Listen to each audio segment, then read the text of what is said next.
Someone is living rent-free in your head right now. You know exactly who they are. A word they said, a look they gave you, a message that still hasn't been answered, and even though they are miles away, they are still deciding how you feel tonight. Your peace is in their hands, and you handed it over willingly. Here's the strange part.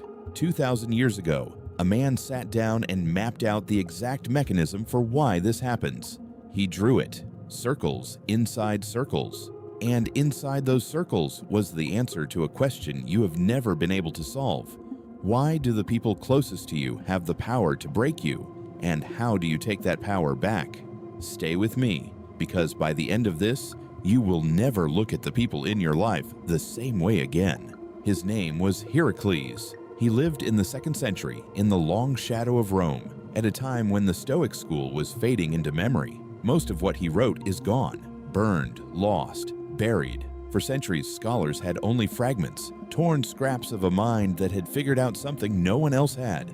And then, in the sands of Egypt, they found a papyrus. His words preserved by accident. And on that papyrus was a diagram so simple a child could draw it, and so powerful that it reorganizes your entire life the moment you understand it. But to understand why it mattered, you have to understand the world he was speaking into. Rome was a machine of relationships. Your survival depended on who owed you and who you owed. Patrons, clients, family alliances, betrayals whispered at dinner tables that ended in exile or death.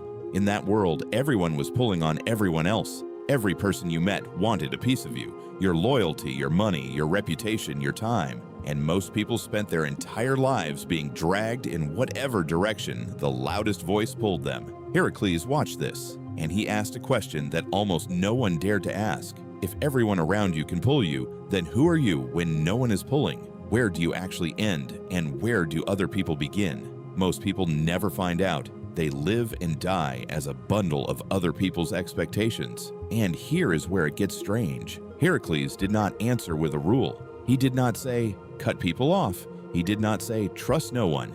He said something far more unsettling. He said the problem is not the people around you at all. The problem is that you have them arranged in the wrong order. You have strangers standing where family should be. You have critics sitting in the seat of the self, and you never noticed because no one ever taught you there was an order to begin with. So he picked up a pen, and he began to draw. Imagine a single dot in the center of a page. That dot is you, not your job, not your reputation, not what your mother thinks of you or what a stranger typed under your name. Just the bare fact of your own mind, the one thing that in the entire universe is truly yours. Hierocles called this the first circle, the ruling center. Then he drew a ring around it. This second circle, he said, holds your immediate body and your most immediate needs. Around that, a third circle, your closest family, the people who share your daily life. Around that, a wider ring for relatives, then neighbors, then your city, then your country. Then, at the very edge, the largest circle of all, the whole of humanity. Every human being alive standing at the outer rim of your concern. And here is the picture he wanted you to see. Every person you have ever met is standing somewhere in these rings. Someone you love deeply stands close to the center. A stranger on the street stands far out at the edge. This feels obvious. Of course you care more about your child than about a man you have never met. But then Hierocles said, the thing that changes everything. Most people have no idea where they have placed the people in their life. And so they place them by accident, by noise, by fear. The person who yells the loudest gets pulled to the center. The critic who wounds you deepest gets a seat next to your soul. A stranger's cruel comment somehow ends up closer to your heart than your own best friend. You did not choose this arrangement. It happened to you. And that invisible accidental map is the reason other people can break you, because you have given your enemies front row seats. Stop and feel this in your own life for a moment. Think about the last time you were truly shaken. Was it a person you love and respect, someone in your inner circle, sitting you down with honesty? Or was it someone who barely knows you, a coworker, a comment, a distant acquaintance, a voice from your past, someone who should have been standing way out at the edge of your world, but who somehow had the power to ruin your entire week? That is the wound, not that they hurt you, but that you let them stand so close. You have done this. The message from someone who does not even matter. Read 40 times. The offhand remark from a person you will never see again, replaying at 2 in the morning. The approval of people you do not even like, shaping decisions about your one and only life. You gave them the center. And the people who truly belong there, the ones who have earned it, who have stood by you, who see you clearly, you pushed them to the edge and took them for granted. This is the quiet tragedy Hierocles saw. We do not suffer because our circles are full. We suffer because they are upside down. And now the question that has been burning since the beginning. If the people are in the wrong order, can you actually change it? Can you move a human being from the center of your piece to the edge of it on purpose?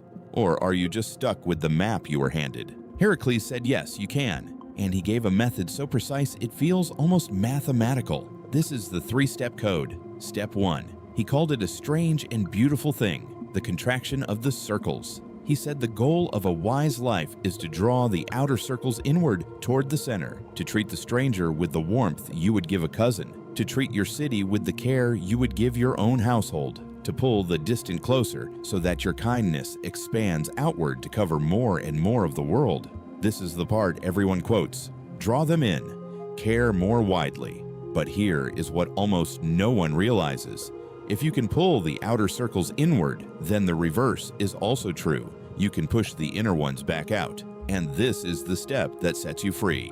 Step 2. You must consciously ask for every person who is hurting you, where do they actually belong? Not where has fear placed them, not where has habit placed them, where have they earned the right to stand? The stranger who insulted you online does not belong at your center. He belongs at the farthest rim, humanity. Yes, worthy of basic decency, but nowhere near your soul. So you move him there, deliberately. You picture the rings and you walk him back out to the edge where he belongs. His words still exist, but they land at the outer wall, not in the throne room. And step 3 is the one that makes it permanent. Hierocles understood that the center, that first circle, the ruling self, must be guarded above all else, because everything flows from it. He said we treat our own minds carelessly, letting anyone wander in when the mind is the one possession that determines the quality of every single day we live. So the 3rd step is a daily act of guardianship. Each morning, you decide who gets access to the center. Each evening, you notice who slipped in without permission, and you escort them back out. And here is the part that would have stunned Hierocles, because he could not have known it. Modern psychology has quietly proven him right. Researchers who study emotional resilience have found that the single greatest predictor of whether criticism destroys a person is not the criticism itself. It is the perceived closeness and status of the person delivering it. The same exact words from a stranger versus from someone we have placed at our core produce completely different levels of pain. In other words, the wound is not in the words. The wound is in the location, exactly where you filed the person who said them. Hierocles drew that 2,000 years ago, without a laboratory, without a single study, just a man, a pen, and a set of rings. So now, the practice you can do tonight. It takes 5 minutes, and it will feel almost too simple to work. Take a page, draw the dot in the center, that is you, your ruling mind. Draw 3 rings around it. Now name the people currently taking up space in your head, every one of them, and be brutally honest about one thing. Where are they actually standing right now, and where have they earned the right to stand? You will find at least one name sitting far too close to the center, someone who never earned it, who got there through noise or fear or old habit. Draw an arrow, move them outward, say it plainly. You do not belong here, and then find the person you have neglected at the edge, the one who truly has your back, and pull them in. Give them the seat you have been wasting on someone who is breaking you. Do this once and you will feel something shift. Do it every night for a week, and the whole architecture of your piece begins to rebuild itself. Because here is the truth Hierocles left us with. People will always pull on you. That will never stop. But you, and only you, hold the pen that decides where they stand. Guard the center, choose the order. And no person, no word, and no betrayal will ever break you the way it used to. If this reached something in you, take 1 second to subscribe. The next idea we uncover might be the one that changes everything. Now go draw your circles and decide tonight who you have been letting stand too close.